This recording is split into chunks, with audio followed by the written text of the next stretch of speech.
Got it running yesterday.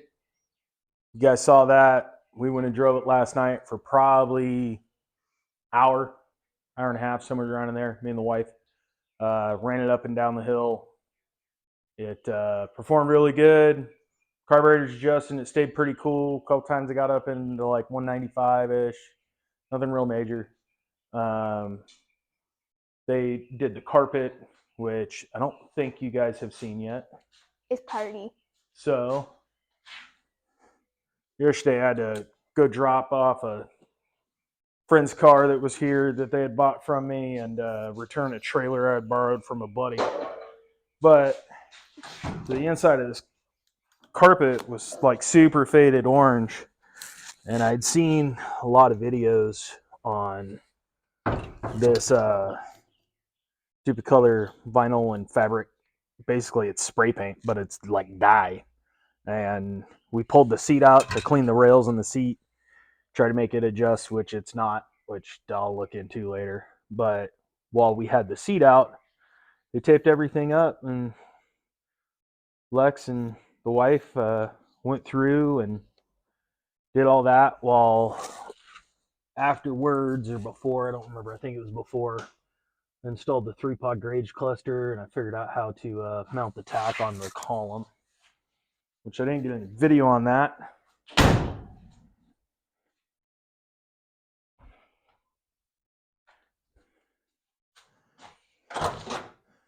But it's pretty straightforward. I made it where it's on the right hand side of the dash where she can see it, because she's going to have a problem learning to listen for the engine. I just used a hose clamp, wrapped it in black heat shrink, covered it up, and kind of look at the way the mount is. Like it's made to mount on things that are somewhat rounded. So I just trimmed the ears off. They were for the screw holes, and mount it like that. And there's a screw on the back of it. You just loosen it up and turn it to the angle you want, and then you can have it off to the one side. And I have it essentially on the right side of the dash. All that's there is the not the oil pressure, the generator light, which is always on because it's been converted to 12 volts, and they didn't change that, which I'll end up doing. So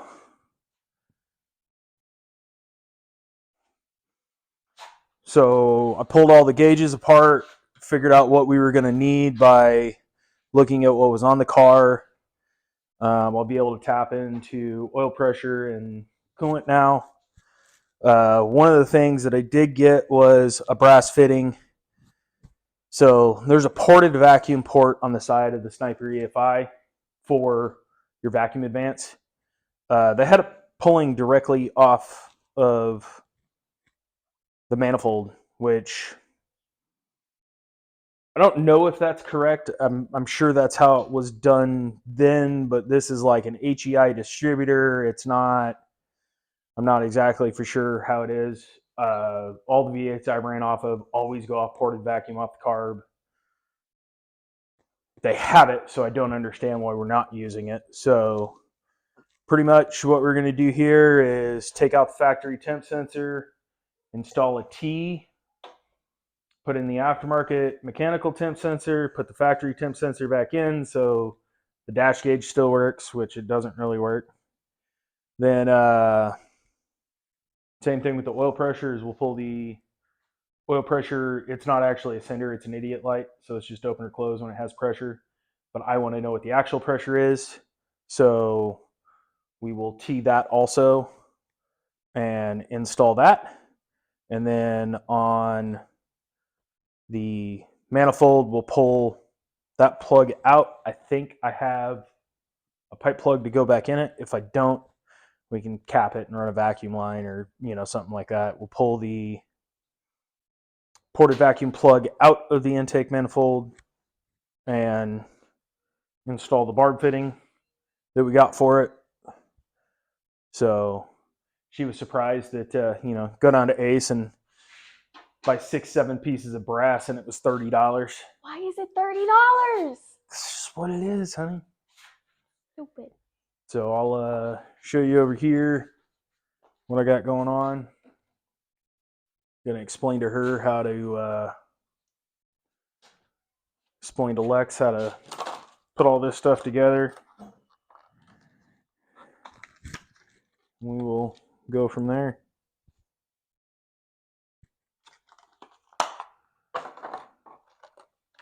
What am I doing? So we have to install this into this. And then we have to prep to pull the plug out of the block. This threads in. The new one goes right, or the old one that we pull out of the block goes right here, and the new temp sensor goes in here because this is for your temperature. But all of this, all of the threads here need to be thread taped. So they don't leak, which I have thread tape and everything. So I'm going to teach you how to do that. Thread tape. That's what I'm going to teach you. Leaking. You know the white tape that's on the shower head? You know the white tape that's on the shower head? Nope. I don't pay attention to the shower head. When I'm showering, I'm singing. Singing in the shower. No, do that in front of the camera. Okay, so this is Teflon tape. It's thread tape. They also make thread paste. So you have to realize when this screws in, the edge is coming through here and it's fighting it going that way. Yeah. Okay. So when you put thread tape on, you have to do it opposite of that. So what you want is the ending tail to be opposite of the side that you're rotating. So what I mean is, when we turn this, see how the tape's going with the direction we're turning it? Yeah. Do we not want that? No, that's what you want. Oh, and the okay. reason why is because when we're done and we break this tape off, your tail's on the opposite side of what you're turning. So you're turning to the right and your tail's on the left. You understand that? Kind of. Okay, the reason why you do that, because when you turn it in here, that tape's still trying to go the same direction, right? Yeah. Which means it's not going to so come it doesn't loose. fight It again. doesn't fight against it and try to ball up. Oh, that makes more sense. So that's why we do it that way. Always learn something today.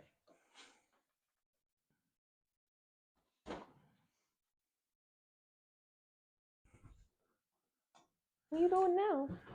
Get the tools, honey. What's the difference in tighten it? Don't mess with it. Pipe wrench. Seth, stop.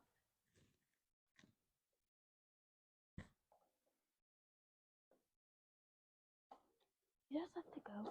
What? You tell Seth to go. What? His presence is irritating.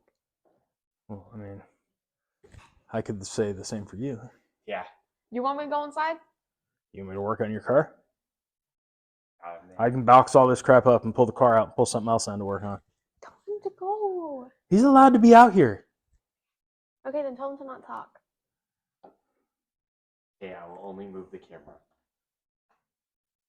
So, now that's tight. And that's not going to leak. So, the other thing, I got to get the fitting. We're going to put the fitting in right now. So this is the temperature sensor. This is going to screw in like that. Okay, and we need to put tape on that? So this piece has to have tape. This has a tapered seal. So we don't have to put tape on that. This is a different style thread. The stuff you want to run tape on, when you look at this, see how it's tapered? Yeah. It's like cone shaped. So that one's cone shaped. Well, these are reverse. These are made to fight each other. So when you screw this in, see how you're screwing in the wider portion? So as you screw this down, it's trying to make this hole bigger. That's how it seals. So that is called male pipe thread. Male pipe thread. That's what this is, male Fitting pipe name. thread. It's a style of thread it is. So now what you need to do, we're going to use a flare nut wrench. See how I have these wrenches that look different than like standard wrenches? Yeah. Okay. These are called flare nut wrenches. So more than likely, Are they for hexagons?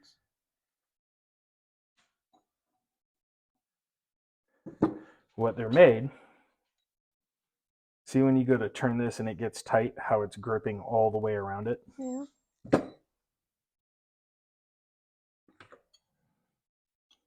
Then I put that on there, it's only grabbing 2 flats. This doesn't round out and distort the metal as easy because you want this to stay perfectly round on the inside.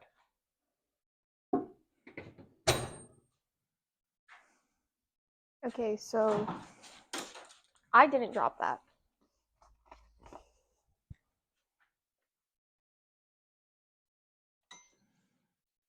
That scared me. All right, so here's how I always start. It starts like that. I put this in my left hand. I put this in my right hand, and I always push the tail so it's pointed towards the piece. You start on the bottom, and then you rotate this piece towards you.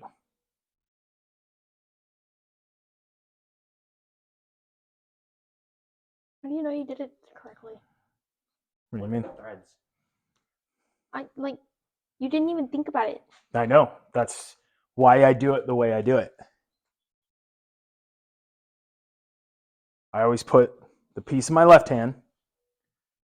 I put this in my right hand, okay? And I always put this on the bottom, I understand that. okay? So I put that on the bottom and I'm rotating this towards me. Does it always rotate the same way? If it's all right-handed threads, yes.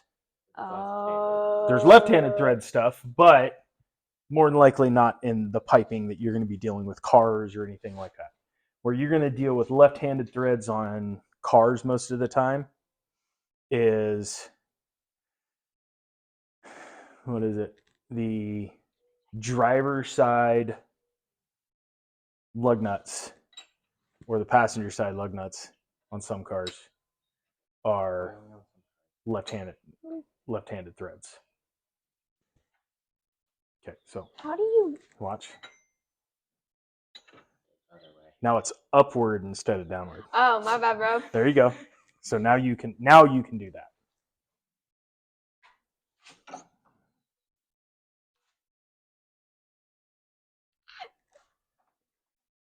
See how it starts getting tighter? Yeah. Okay, well it's getting tighter because that pipe thread I was trying to stretch it. is pushing down in. Not all the threads are in. That's okay. It's just got to be tight enough to seal, honey. Not all the threads are in this, just most of them are. Okay, but there's more threads in that one than in this one. You're right, and those are different pieces. Oh. And they may be tapped at a different angle, meaning they didn't run the tap or the die far enough up where it cut them real deep because they know it should thread within that. So, I'm not strong enough to strip that, right? Like this? Yeah, I mean, maybe. I don't think I'm strong enough to do You that. didn't strip that. I tightened it up a little bit more. I know. But I'm scared I'm going to strip something. Okay, so we have this now completed. So that'll screw in. Okay, so the next one is the oil pressure gauge. We have to do it, and it's going to require these fittings. What are those? So these are made where you take this pipe,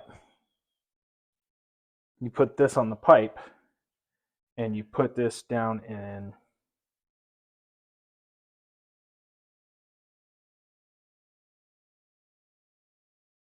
it goes like this.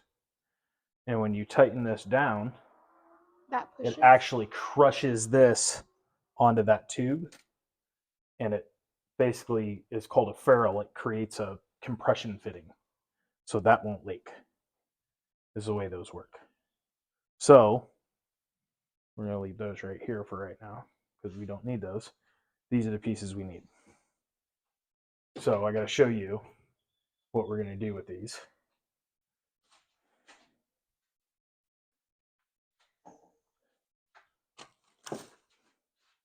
Seth, stop. Okay?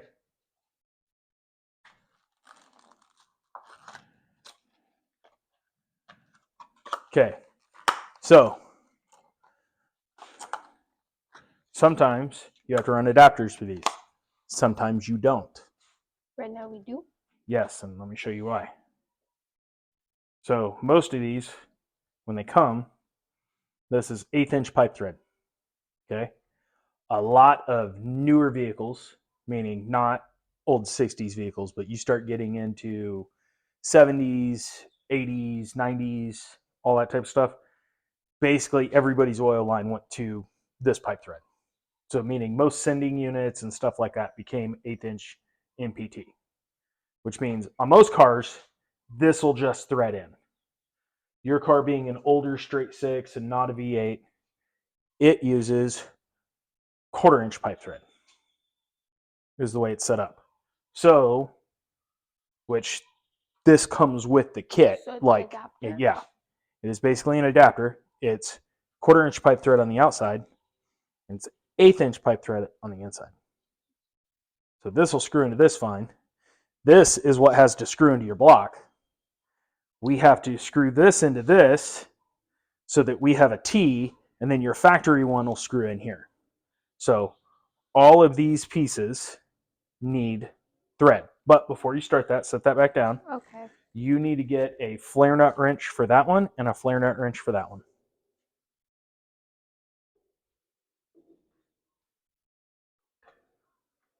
Which I may not have them all in here. We may have to go down into, they're not going to be metric. They're not going to be metric. Yeah, so hold on. That one's American. There's a couple sizes that I use. Fit? Is it that one? 5/8? 5/8? No. Nope. Okay, set that one down. Open up my American drawer. All right, so there's my Snap-on one. That one works really good. Okay, this one Okay, works. and then is that top one? Yeah. Yep. Okay, so those are the 2 wrenches you need. Now what? Now we can start taping pieces, putting stuff together. How many do I only need to tape this bottom part? Nope, you have to tape both of those. I have to tape both of these? Yeah. Take that apart and you got to tape that. And you got to tape that. This gets screwed in, then that gets screwed in. But you also got to do this one. Why does so much stuff need taping? So that's how it works. Okay.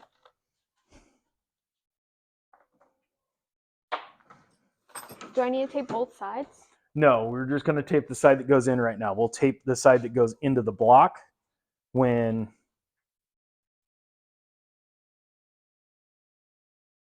I'm scared I'm gonna mess Okay. up. start it like down there. And then I just keep running my finger over it. And now you can kind of pull against it a little bit tighter. Because you want to keep that stuff tight. You don't want it to be loose. I don't know what I'm doing. I'm doing something wrong. So how I start it. The reason I always hold it like this is so I can put force on that. And I can control how much pressure I'm putting on this tape. You understand? Okay. You're stinky. All right. At least I don't smell like BO. I don't smell like BO. I smell like my perfume, thank you. Right now. I'll bite you. No, you won't. Yeah, I will. I have a wrench in my hand.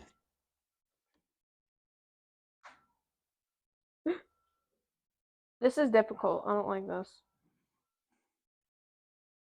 This shouldn't be this hard.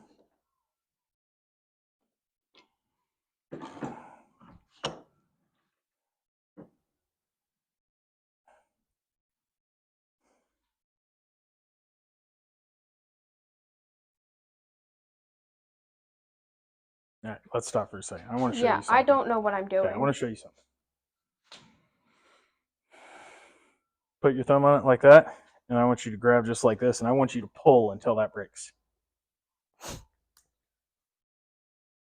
See how that broke? Why'd that take so much force? That's what I'm saying. You can be kind of rough with this. Oh, You don't have to be like, oh my gosh. I'm gonna break something. Yeah.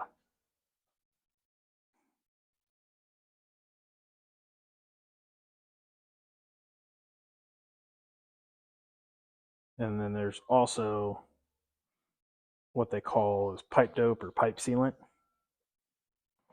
And it is a liquid you put on it. I think I'm gonna prefer the liquid if we have. Well, the problem with the liquid, especially when you start getting into like oil galleys and stuff like that, is if you have a whole bunch of extra on there, you can actually clog your gauge or clog up a line.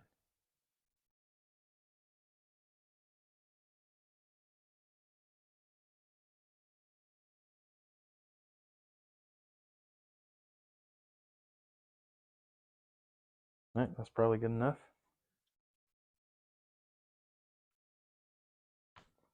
Yep, just like that. There you go. Oh my god, I did it! Yes, you did. We're going to keep this out because we're going to need it when we go to do the rest of it. Okay, so now I can screw these in. Yep, the screws in right there. Don't I need to put this? Nope. This one goes in first. And the reason why is you put this one in first, you only have to run this one down tight. That's the wrong direction. I don't know what direction. The righty tighty. Clockwise. Okay, that makes more sense. Wrench? There's a mosquito hawk right there. Where? Oh. Ew. Yeah, it's gone now. Those things, I refuse to believe those things are harmless.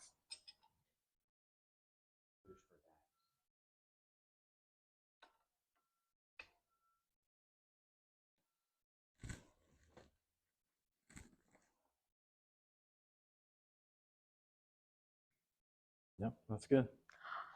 I did it right. Yep. And the smaller you go down in threads, the less you have to yank on it. Okay. The bigger it is, the more you can yank on it. Nope, flip the wrench over. Oh! See how they're angled? Yeah. You keep trying to put it on that way where the wrench is going down. You want to do it this way. And the reason they're shaped that way is because when you put them onto something, look how my hand doesn't hit it? Yeah. So it's made for people with big hands. No, Like it's you. just made for everybody. Made E for everybody, like Minecraft.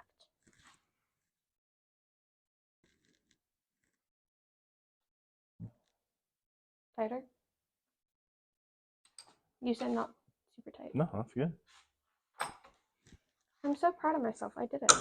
Okay, so we now have this one prepped. We have the other one prepped. So all I'm going to do here is now I'm going to put the pipe thread on these. And the reason I'm going to put it on these is so when we go to do it, we can do it quick. Okay. Because when we open up the coolant system, it's going to try to jump coolant out. When we open up the oil system, it'll dump a little bit of oil out. The temperature gauge is for the coolant. Yes. I don't know why. I always think it's for the engine. It is. Like the it's coolant for in yeah, the engine. Yeah, I get that. But I think it's like for the temperature of the actual engine, not the coolant in the engine. Well, that's how you tell the temperature. It's from the coolant in the engine. That's what tells you the Does temperature. it just have like a really low heat capacity? What do you mean? Like, if you can tell, let me figure out how to word this. If you can tell the temperature of the engine by how hot the coolant is, Yep. does coolant just heat up really easily? No. So look at it this way. If you're warm, Yeah. and we start dumping ice water over you, I'm going to hurt somebody. no, what does it do to you? Cools me down. Okay. How does it cool you down? Because you're dumping ice water on me and I'm already hot. Because you are running water over the vast majority of your skin that cools you down. That's how it cools you down. It pulls the heat out and puts it into the water. You understand that? Yeah. When you're trying to cool something down, liquid is a great transfer, especially water or coolant, is a great transfer for heat. Okay? That's because water has a low heat capacity. Okay. We know it has high. So your block, okay, you have your cylinders that your pistons are in. Actually, I'm going to show you over in the engine over here. So There's I'll an be able to engine show- over here? I have multiple engines over here. Why? Okay.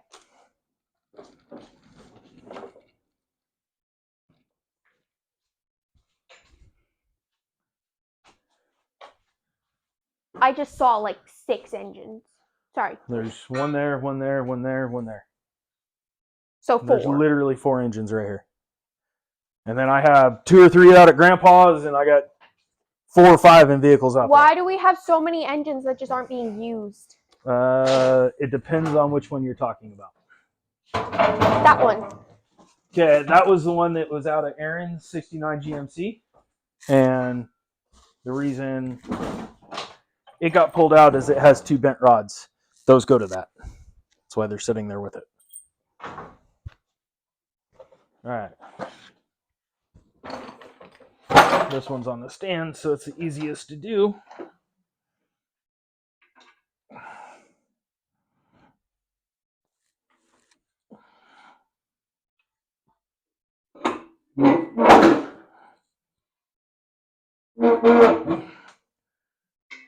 Okay.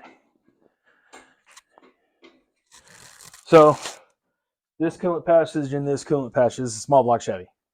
So this coolant passage and this coolant passage is your water pump. Okay. You have your intake that's usually up here because the heads are on the car. You have your intake. You have thermostat housing. You have an upper hose, and then you have a lower hose coming off the water pump to the radiator. All right. Where does the transmission go? Back here. Okay. So, see these big holes right here?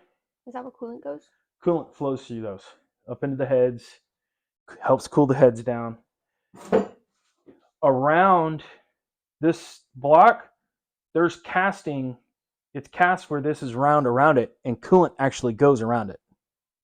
To cool it down? Each one of these cylinders, each one of these round holes, coolant goes around them. So as it pumps coolant into this motor and cycles it through everything, it pulls heat out of the cylinders, out of the heads, transfers it into the coolant, and then it goes into the radiator. Do you understand how the radiator works? Kind of, sort of, not it. Okay, so the radiator,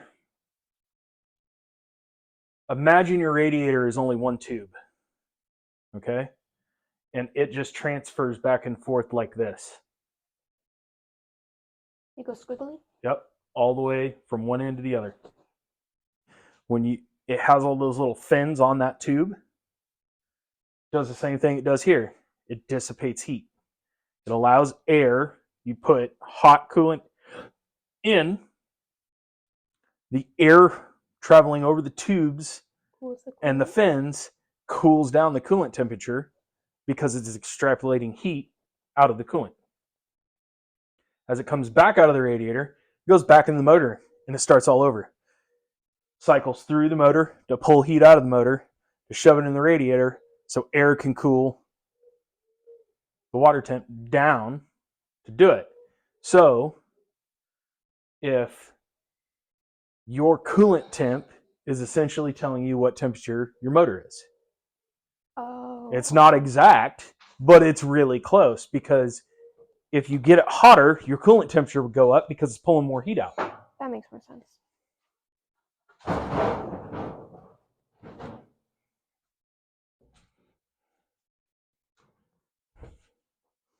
So your water pump, that's right here,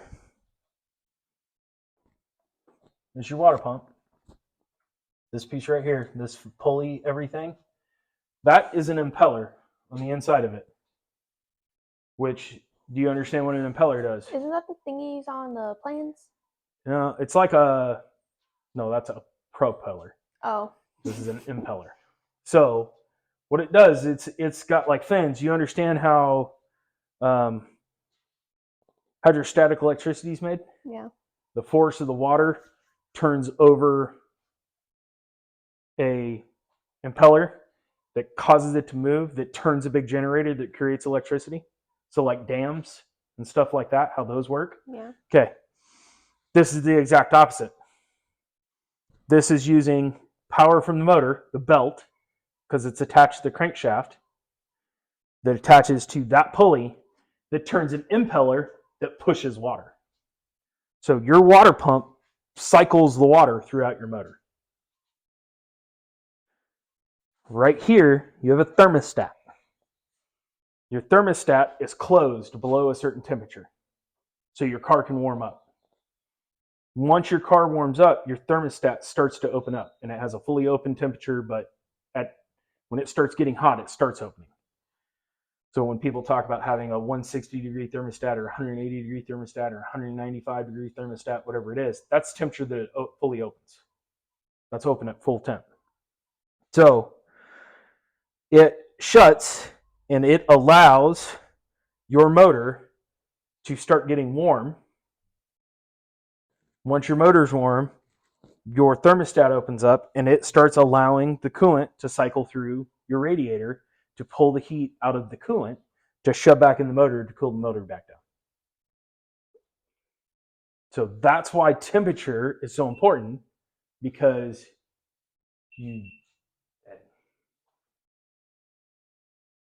it's at 26%. It's getting low. So that's why it's important, is because you want to keep the temperature of your motor cooler. So now there's an operating temperature.